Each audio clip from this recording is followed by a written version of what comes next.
요한일서 3장 3절 말씀 같이 읽습니다. 주를 향하여 이 소망을 가진 자마다 그의 깨끗하심과 같이 자기를 깨끗하게 하느니라. 아멘. 요한일서 34번째 시간입니다. 깨끗하라입니다. 성경을 읽을 때 주의해야 하는 게 여러 개가 있는데요. 그 중에 하나가 뭐냐면 성경에 나오는 단어들 중에 지금의 언어로 해석하면 안 되는 단어들이 간간히 나옵니다. 간간히. 성경에 사용된 단어들 중에 지금의 단어와 의미가 같은 단어들도 있지만 지금 사용하는 의미와는 완전히 다른 의미로 사용되는 단어들도 꽤 있어요. 꽤. 제가 그러니까 성경을 읽으면서 나올 때마다 제가 여러분들한테 다 풀어서 설명을 해드립니다.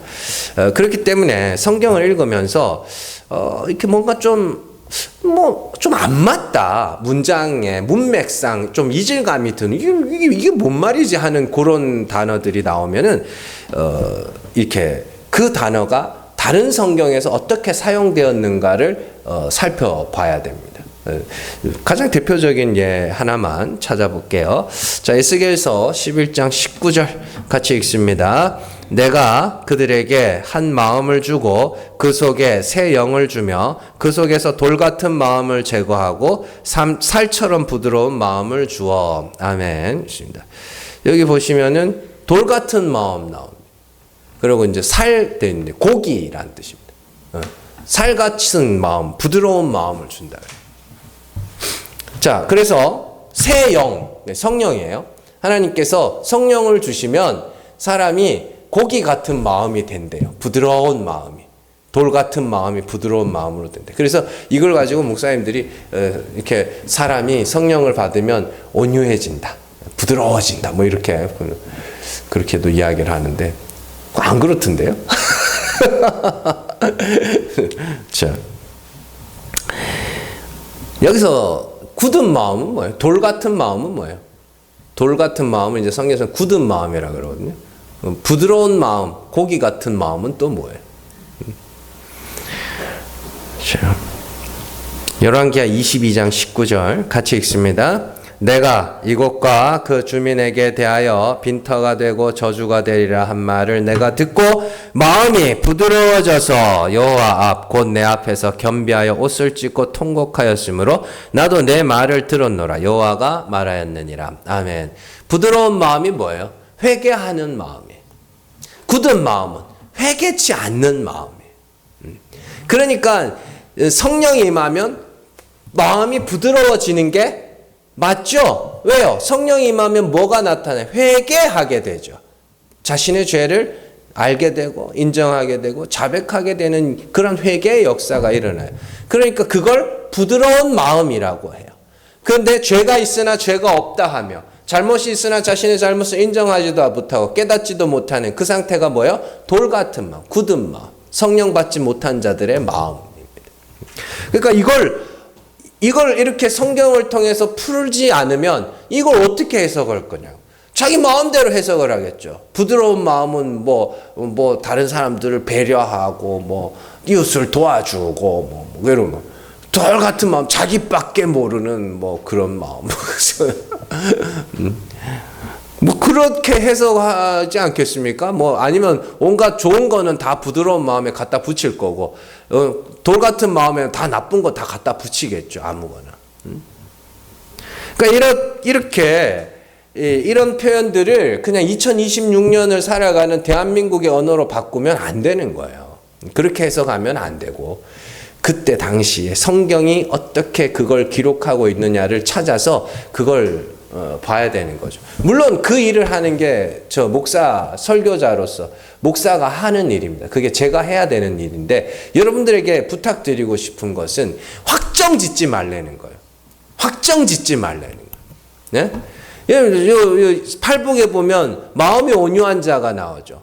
마음이 온유한 자가. 온유한 게 뭐예요? 부드러운 거예요? 그거 아니에요. 거기서 온유하다는 건 심령이 가난하다는 말과 같은 단어예요. 그거.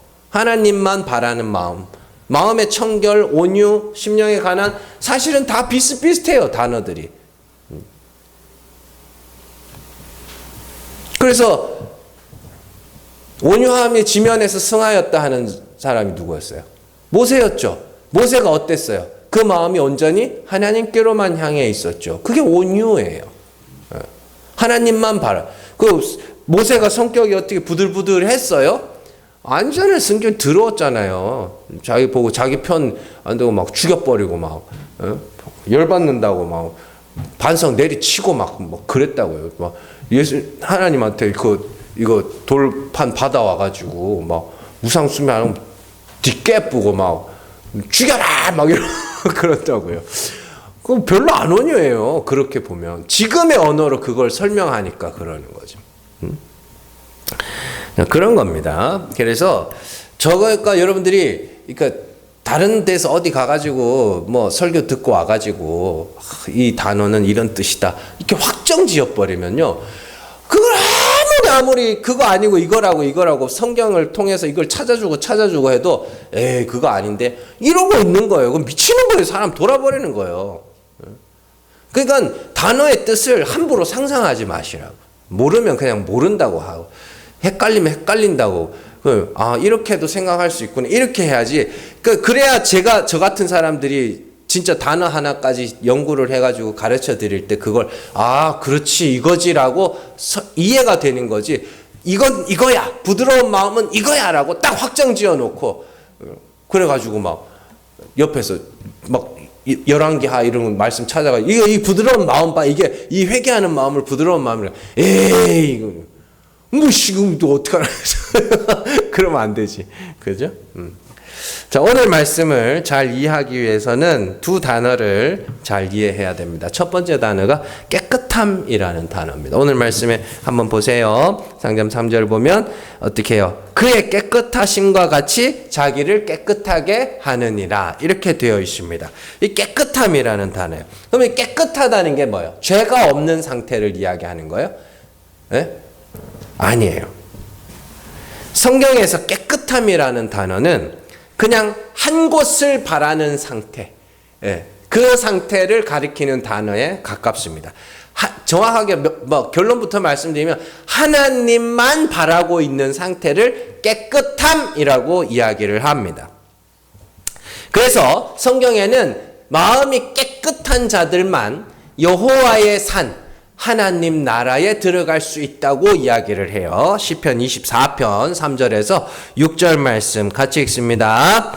여호와의 산에 오를 자가 누구며 그의 거룩한 곳에 설 자가 누구인가? 곧 손이 깨끗하며 마음이 청결하며 뜻을 허탄한 데 두지 아니하며 거짓 맹세하지 아니하는 자로다. 그는 여호와께 복을 받고 구원의 하나님께 의를 얻으리니 이는 여호와를 찾는 족속이요 야곱의 하나님의 얼굴을 구하는 자로다. 셀라. 아멘. 잘 보세요. 여기 보시면은 여호와의 산, 그의 거룩한 곳, 이게 어디예요? 하나님 나라예요. 예루살렘만 이야기하는 게 아닙니다. 다윗은 뭘 봤어요? 다윗은 천국을 본 사람이에요. 자, 그래서 다윗이 거기 설 자가 누구냐? 여호와의 산, 하나님 나라의 설 자가 어디냐? 묻습니다. 그리고는 조건을 말해요. 조건을 말하는데 손이 깨끗하고, 그죠? 마음이 청결하고, 뜻을 허탄한 데 두지 아니며 거짓 맹세하지 않는 자다. 이렇게 이야기를 합니다. 거짓 맹세라는 건 거짓말이 아니에요. 자, 어쨌든 그리고는 이 조건들, 조건들 보시면 손이 깨끗하고 마음이 청결하고 뜻을 허탄한 데 두지 아니하고 거짓 맹세하지 않는 자들을 맨 마지막 6절에서 딱 요약을 해놔요. 뭐라 그래요? 여호와를 찾는 족속, 하나님의 얼굴을 구하는 자. 하나님을 찾는 자들. 정확하게 말하면 하나님만 찾는 자들. 그 자들이 어디요? 여호와의 산에 오를 수 있다. 천국에 갈 수 있다. 그래서 이 말씀을 근거로 예수님께서 뭐라 그래요? 산상수훈에서 요걸 말씀을 하셔요. 자, 마태복음 5장 8절 말씀 같이 읽습니다. 마음이 청결한 자는 복이 있나니 그들이 하나님을 볼 것이미요. 야고보서 4장 8절 같이 읽습니다. 하나님을 가까이 하라. 그리하면 너희를 가까이 하시리라. 죄인들아 손을 깨끗이 하라. 두 마음을 품은 자들을 마음을 성결하게 하라. 아멘. 마음을 성결하게 하라와 마음이 청결한 자 같은 단어입니다. 마음이 깨끗한 자들이 이게. 잘 보세요. 하나님을 가까이 하는 방법. 야고보가 먼저 말하죠. 하나님을 가까이 하는 방법이 손을 깨끗하게 하고 마음을 청결하게, 마음을 깨끗하게 하는 거예요. 자, 아까 전에 시편에 24편에 나온 말씀 다 나오죠. 거기도 손이 깨끗하고 마음이 청결한 자가 나왔죠. 예수님이 또 야고보가 똑같이 두 마음을 품지 않고 어떻게 해요? 마음이 청결한 자. 마음이 청결. 예수님 마음이 청결한 자. 그들은 어떻게 하라고 그래요? 하나님을 볼 거야. 그러니까 시편 24편, 마태복음 5장, 야고보서 4장의 말씀이 다 같은 이야기를 하고 있어요. 여호와의 산에 올라갈 자, 그죠? 하나님을 보게 될 자, 하나님을 가까이 하는 자, 이게 다 같은 거예요. 자, 그들은 어떤 자들? 하나님을 찾는 자, 하나님만 찾는 자. 이게 마음이 깨끗한 거예요. 깨끗한 거. 자, 반대로 깨끗하지 못한 마음이 어떤 마음이에요? 두 마음. 깨끗한 마음의 반대는 두 마음이에요. 두 마음. 예? 그래서 어떤 마음이에요? 두 마음. 하나님한테 하나, 나한테 하나 걸쳐 있는 거. 보통 교회 가면 다 그렇죠. 내가 하나님의 은혜가 필요하긴 한데 나도 좀 그래 잘한 건 있어. 딱 요 수준 있죠. 요게 두 마음이에요.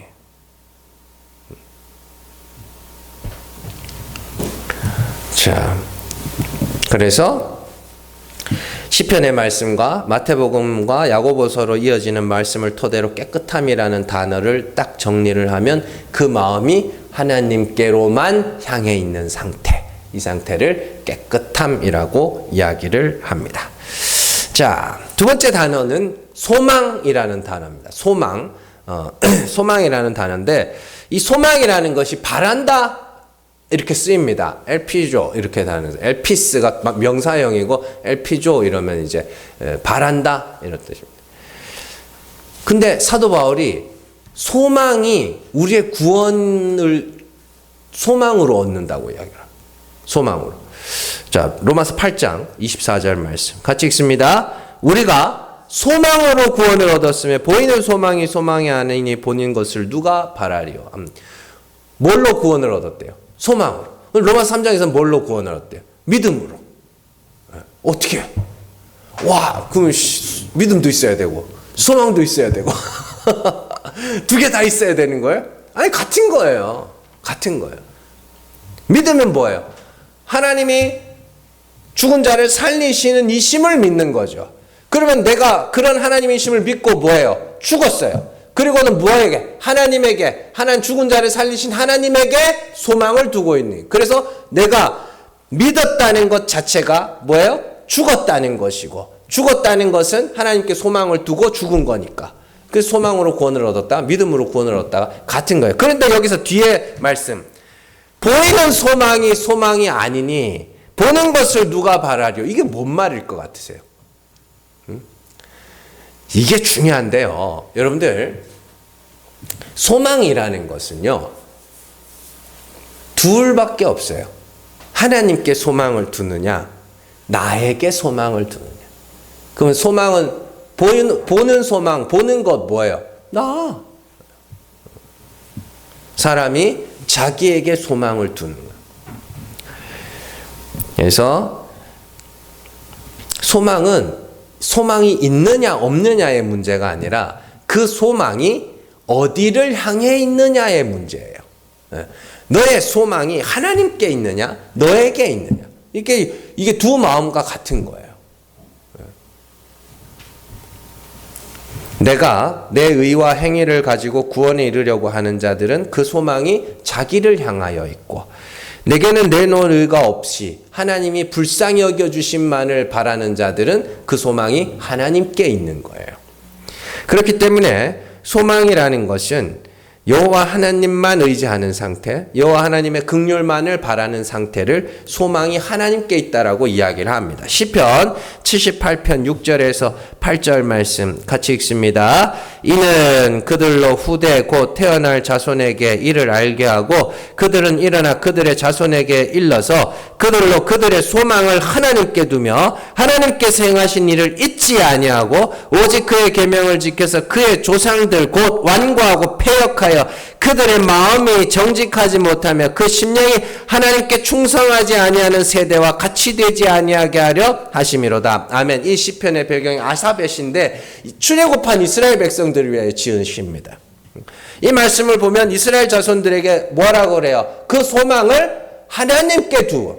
그러면 이 소망을 하나님께 두는 세대와 반대되는 세대가 누구예요? 완고하고 패역하여 그들의 마음이 정직하지 못하며 그 심령이 하나님께 충성하지 아니하는 자. 그러니까 여기서 말하는 자들이 누구예요? 자기의 힘과 능력을 의지했던 자들이에요. 출애굽할 당시 이스라엘 백성들. 출애굽한 이스라엘이 광야에서 2년이 지난 후에 가데스 바네아에 도착을 합니다. 2년이 지난 후에.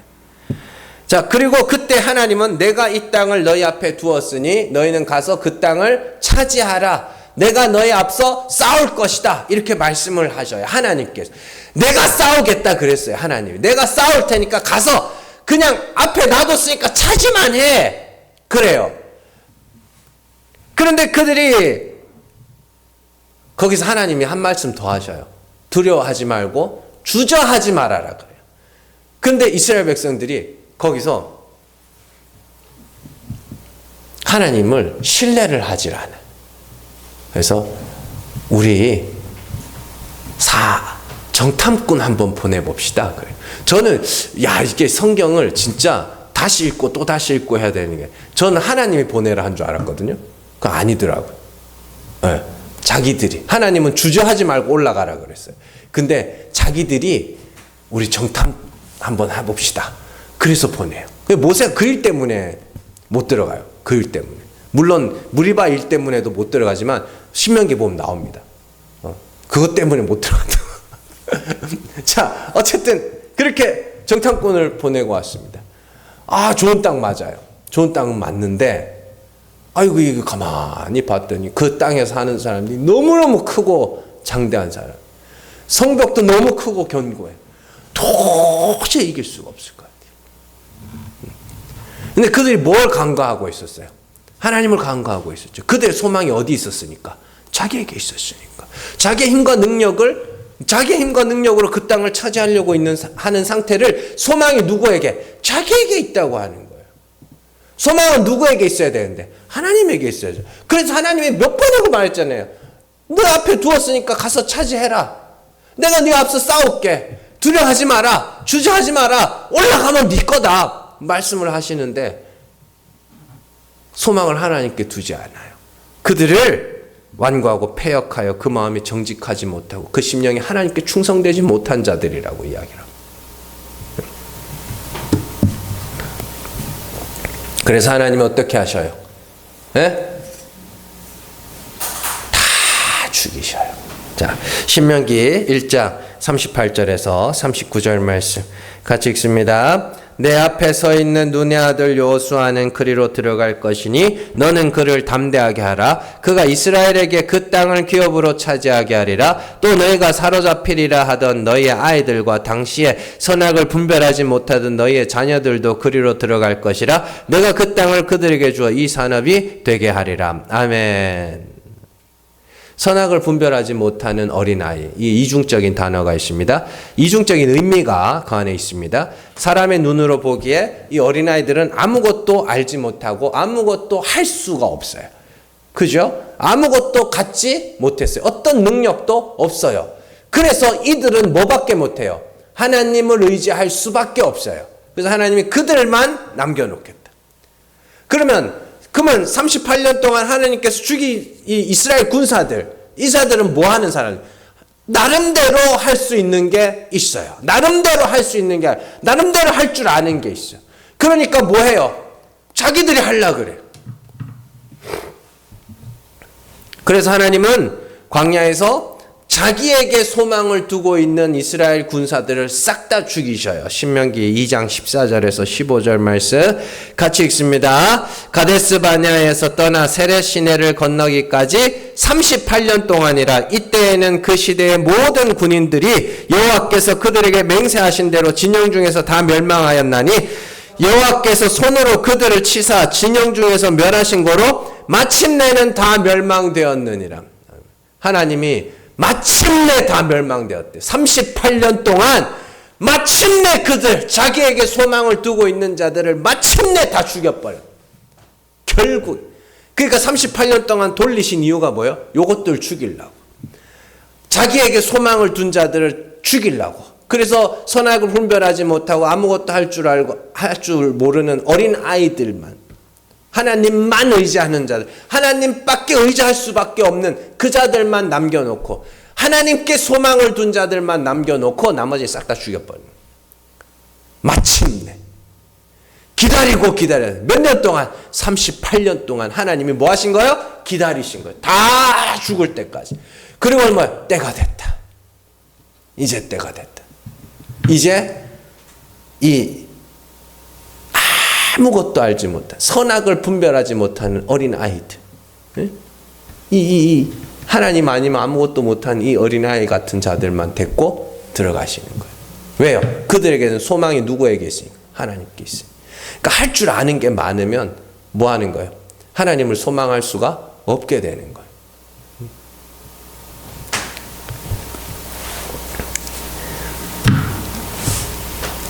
이게 깨끗하다. 그러니까 깨끗하다는 말과 소망이 하나님께 있다는 말은 같은 거예요. 같은 거.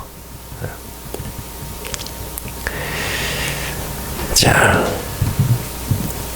깨끗하다는 것과 하나님께 소망을 둔다는 것은 결국 자신의 가능성을 전혀 의지하지 아니하고 오직 하나님만 바라고 찾고 의지하는 그 마음이 하나님께로만 향해 있는 상태를 깨끗함, 소망이 하나님께 있음, 이렇게 이야기를 하는 거예요.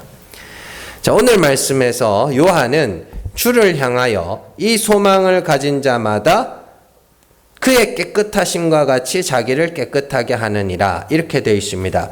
여기서 요한이 말하는 주를 향하여 이 소망, 이게 무슨 말이에요? 예? 예수께서 하나님의 아들로 선포되신 것처럼 우리도 하나님의 자녀로 선포가 되는 것, 그 소망. 그리스도와 같이 되는 것, 그 소망. 그 소망이 있는 자들에게는 그의 깨끗하심과 같이 너희도 깨끗해야 된다라고 말합니다. 그러면 예수님께서 어떻게 아들로 선포가 되셨는가? 로마서 1장 4절 같이 읽습니다. 성결의 영으로는 죽은 자들 가운데서 부활하사 능력으로 하나님의 아들로 선포되셨으니 곧 우리 주 예수 그리스도니라. 아멘. 하나님의 아들로 선포가 되기 위해서는 뭐가 필요해요? 죽은 자 가운데서 살아나는 일이 필요해요. 예수 그리스도는 죽은 자들 가운데서 부활하심으로 말미암아 하나님의 아들로 선포되셨습니다. 그러면 우리 역시 어떻게 해요? 예수 그리스도와 같이 죽은 자들 가운데서 부활하여 하나님의 아들로 선포가 되어야 되겠죠. 그렇다면 예수님은 어떻게? 하나님께 예수님의 깨끗하심이라는 건 그러면 뭐냐? 예수님의 깨끗하심이라는 거. 뭐예요? 예수님의 깨끗하심. 예수님은 죄가 없었다. 뭐 그런 거예요? 그런 거 아니에요. 누가복음 23장 46절 같이 읽습니다. 예수께서 큰 소리로 불러 이르시되 아버지 내 영혼을 아버지 손에 부탁하나이다 하고 이 말씀을 하신 후 숨지시니라. 아멘. 예수님이 죽어가시면서 뭐라 그래요? 내 영혼을 아버지 손에 의탁하나이다. 예수님은 하나님을 알아요, 몰라요? 하나님 알아요. 하나님이 죽은 자를 살리시는 분이심을 알아요. 그러니까 죽어가면서 뭐예요? 하나님이 살리셔야 됩니다. 하나님, 그래야 나를 보고 저 사람들도 하나님이 죽은 자를 살리시는 분이심을 알게 됩니다. 이 말이에요, 이게. 아버지 손에 내 영혼을 부탁하나이다. 살려주세요. 그게 하나님을 향한 온전한 마음, 깨끗한 마음. 그게 깨끗함이에요. 자, 이처럼 하나님께만 소망을 둔 상태가 깨끗한 상태. 사도 바울도 똑같은 말을 해요. 빌립보서 3장 10절에서 11절 말씀 같이 읽습니다. 내가 그리스도와 그 부활의 권능과 그 고난의 참여함을 알고자 하여 그의 죽으심을 본받아 어떻게 해서든지 죽은 자 가운데서 부활에 이르려 하노니. 아멘. 그렇죠? 예수님께서 죽은 자 가운데서 부활하신 것을 보고 나도 그리스도와 같이 뭐예요? 죽은 자 가운데서 부활에 이르려 한다. 그게 마음의 깨끗함. 깨끗함.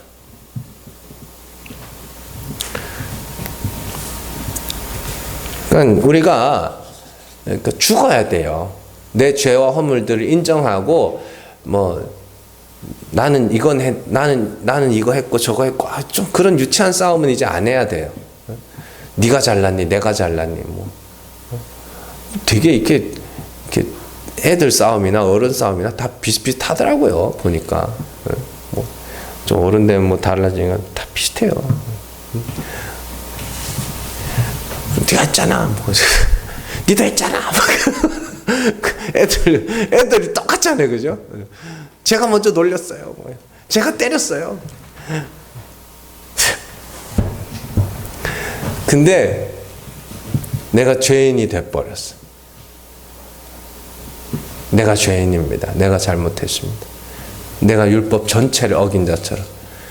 이게 중요해요. 죽는다는 건 율법 전체를 어긴 자처럼 되는 거예요. 난 이건 잘못했지만 이건 잘했고 이건 죽는 게 아닙니다. 이건 펄펄 살아있는 거예요. 율법 전체를 어긴 자처럼 아무 할 말 없는 죄인의 자리로 죽어가는 그 상태에서 뭐밖에 없어요. 하나님이 불쌍히 여겨주셔야 됩니다. 이 자리로 가는 거죠. 이걸 알지 못하면 이 자리로 가지 못하면 우리는 여호와의 산에 설 수가 없어요. 그 마음이 깨끗해요. 손이 그 사람들을 향하여 손이 깨끗하다 그러거든요. 손이 왜 깨끗해요? 그들에게는 손에 쥔 자기의 의가 하나도 없어요. 다 놔버려요. 그래서 손이 깨끗해. 그러니까 옛날에 드라마나 코미디 프로그램 같은 요즘에는 그런 말 잘 안 씁니다만 도둑놈 자기가 평생 도둑질하다 결혼하면서 이제 손 씻었다 이러면서 난 이제 그거 아닙니다. 그 우리나라에서 통용되는 거고 몇몇 나라에서 통용되는 거지. 성경에서 말하는 손이 깨끗하다는 건 손에 쥔 게 없다는 뜻이에요. 아무런 손에 쥔 게 없다는 뜻이.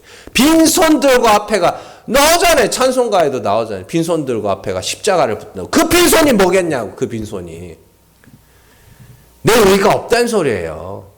난 잘한 게 없다는 소리예요. 율법 앞에 섰더니 내 죄만 자꾸 드러나. 그래서 하나님이 불쌍히 여겨주시지 않으면 나도 내가 십자가에서 저주받을 죄인입니다. 하나님 불쌍히 여겨주세요. 이게 마음이 깨끗한 거, 손이 깨끗한 거예요. 그게 그 상태를 이야기하는 겁니다. 하나님께로만 마음이 향해 있는, 소망이 오직 여호와 하나님께만 있는 상태.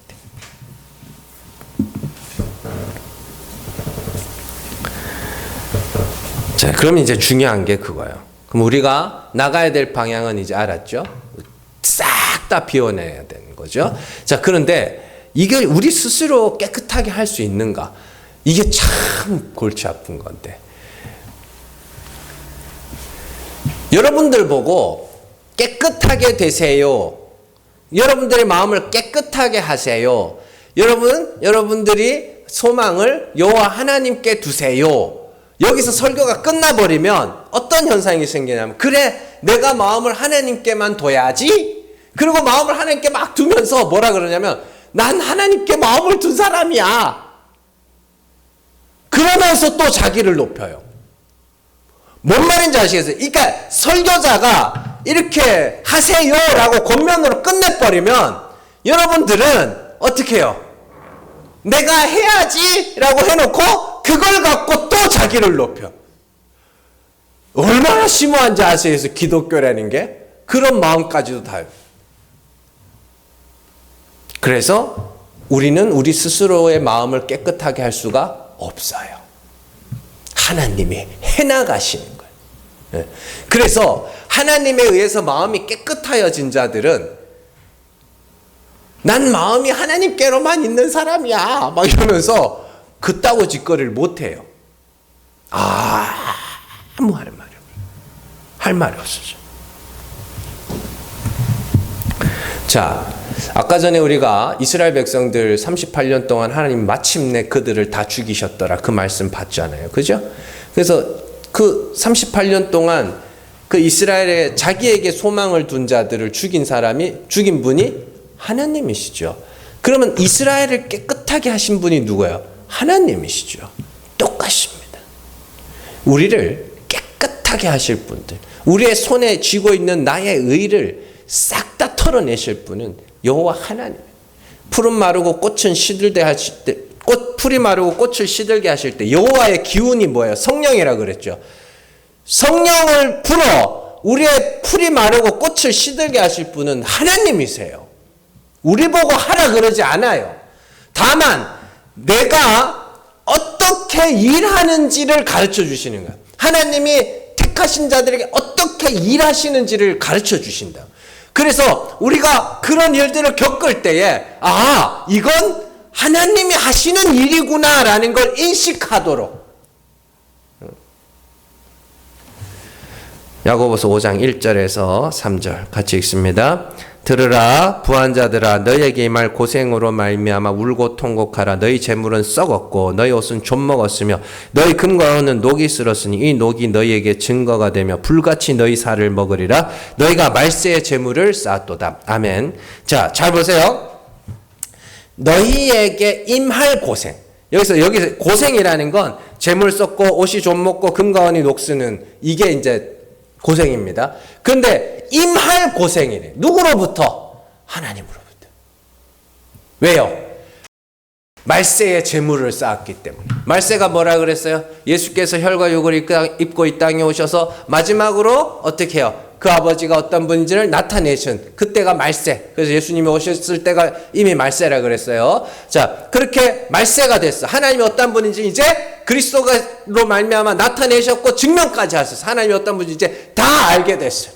다 알게 됐는데 재물을 쌓네. 그럼 하나님이 그 꼬라지를 가만히 보고 계시겠어요? 가만히 보고 계시면 그를 사랑하는 거예요? 사랑하지 않는 거예요? 사랑하지 않는 거죠. 하나님이 죽은 자를 살리시는 분이시고 하나님이 낮은 자를 높이시는 분이심을 다 알게 됐어. 우리가 다 알게 됐는데 높아지고 있네. 택한 자가 높아지고 있어. 하나님이 가만 놔두면 하나님이 사랑하는 게 아니죠. 그래서 그들의 재물을 뭐예요? 다 불태우는 거예요. 다 없애버리는 거예요. 그 옷이 뭐예요? 좀 먹게 하시는 거예요. 그게 하나님 사랑이에요. 그러니까 뭐하라 그래요? 너에게 말 고생으로 말미암아 울고 통곡해라. 그래야 니네가 산다. 예수님 말씀하신 지금 우는 자는 나중에 웃을 거야. 그 이야기예요.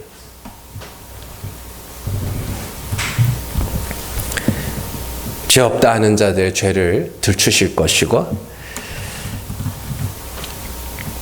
죄를 모른다 하는 자들에게 죄를 알게 하실 것이고 자기의 의로 자신을 높이는 자들에게 그들의 죄를 폭로시키셔서 그들을 낮추실 겁니다.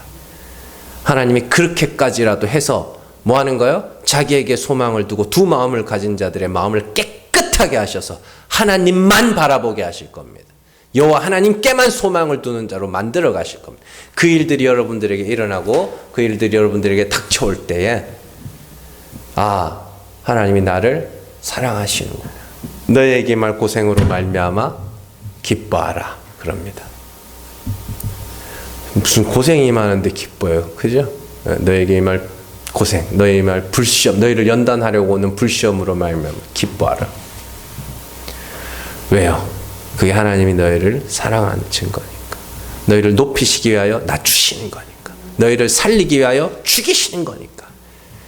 그 하나님의 역사가, 그 하나님의 고난과 그 하나님의 환난과 그 하나님의 불시험이 마치 심판받아 마땅한 자처럼 나를 덮쳐올 때에 하나님 나를 포기하지 않으셨구나. 하나님 아직까지 나를 사랑하시는구나. 하나님 나를 연단해 가시는구나. 그래서 결국에는 그 모든 연단의 과정을 겪고 하나님 앞에 섰을 때 하나님 모든 것이 하나님의 은혜였습니다. 고백할 수 있는 여러분들 되시기를 주님의 이름으로 축원합니다. 기도하겠습니다.